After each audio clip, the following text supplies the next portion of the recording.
name's Jo Odessa, and I used to work for Us Society, which later became SHARC. And I'm a recovering addict with 37 years of abstinence under my belt. So that kind of defines me. And I'm an ex-yoga teacher and a traveller and a painter.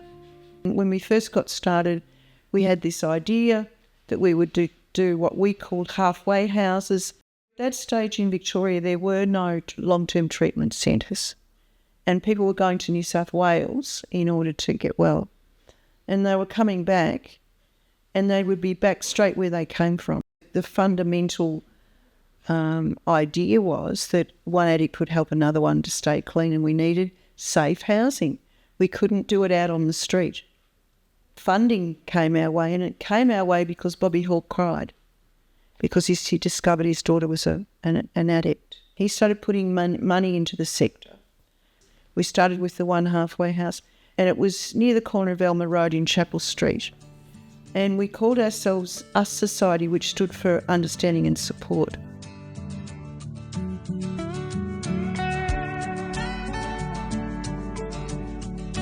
It was probably a year in recovery, and my sponsor challenged me to study.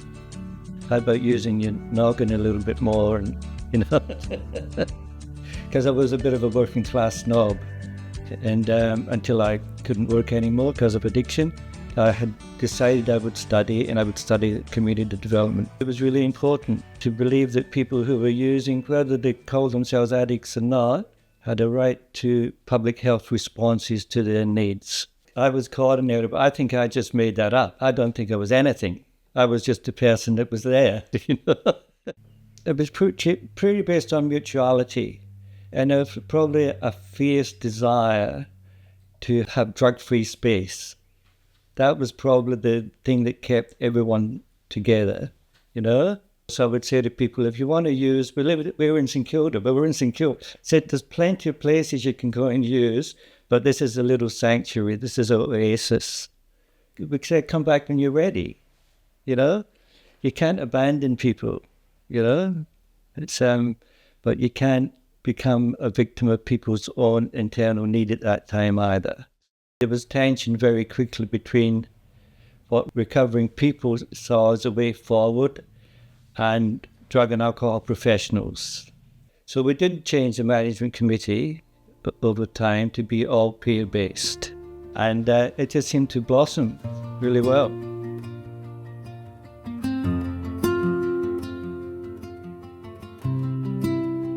I'm Cara Clark.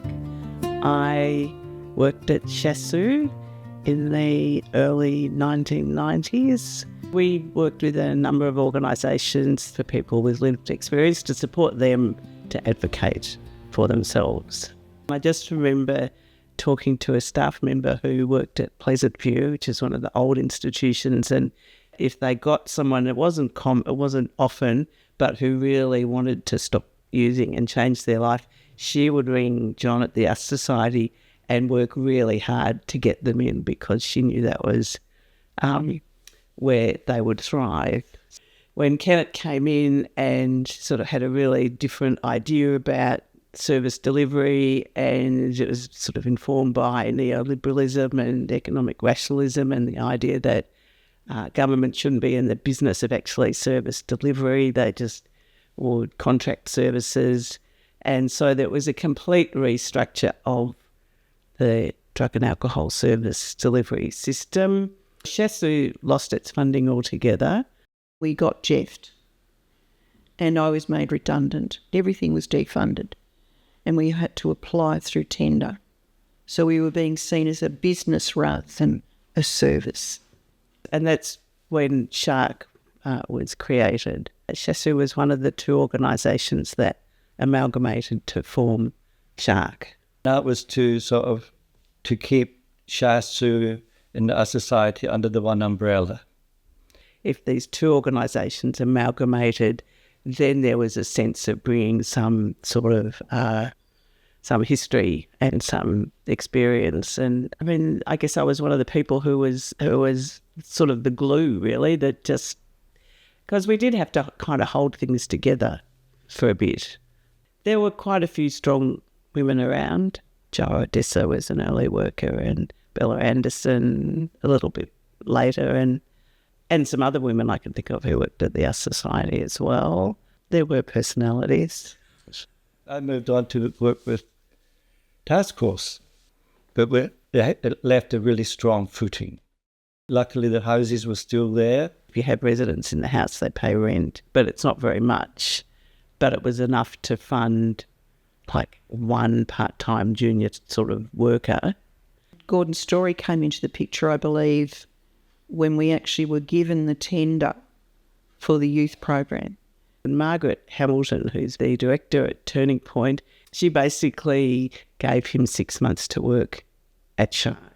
So his salary was paid by Turning Point, and he was able to work to get SHARC established. So she deserves a big thanks. You know, there's a lot of people have made SHARC what it is today, but she sort of really supported it at the beginning.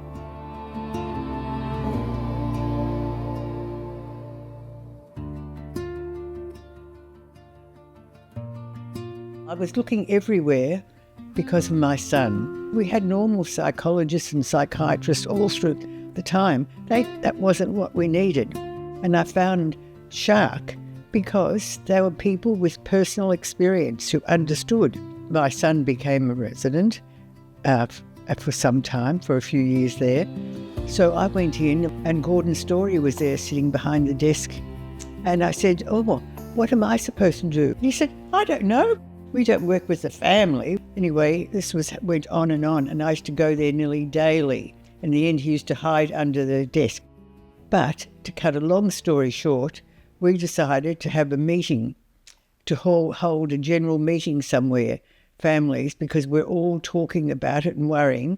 Every day in the newspaper was the heroin toll. So I rang the Melbourne Town Hall and asked if we could use one of their rooms. And we advertised on the radio and everywhere. Hundreds came. It was jam-packed, and we got funding. And Gordon Story decided to set up something for families.